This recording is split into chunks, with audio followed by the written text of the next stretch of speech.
بچه برای درست کردن این خورشت به برگ زردآلو نیاز داریم، آلو، کشمش پلویی باید باشه.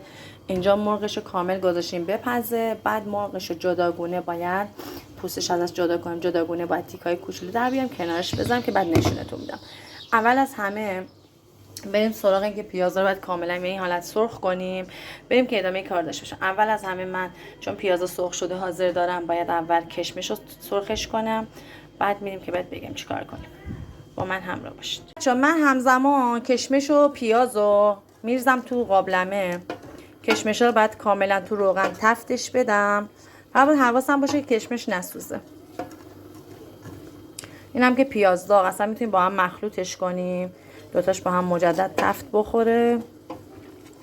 بعد که کشمش و پیاز با هم سرخ شد، بعد باید بریم سراغ برگ زردآلو. برگ زردآلو باید بهش اضافه کنیم. آلو سیام که میمونه در آخر کار.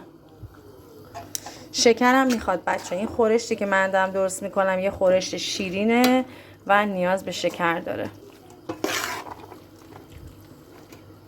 من برگ زردآلو رو بهش اضافه میکنم، تفتش میدیم توی روغن.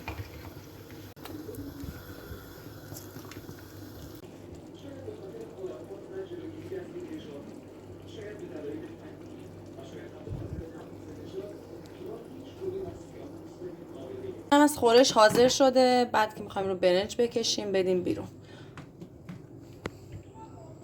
این خورش هم روغن فراوون میخواد، همین که از شکر استفاده میشه. اینم مرغش جدا میزنیم بعد میدیم روش.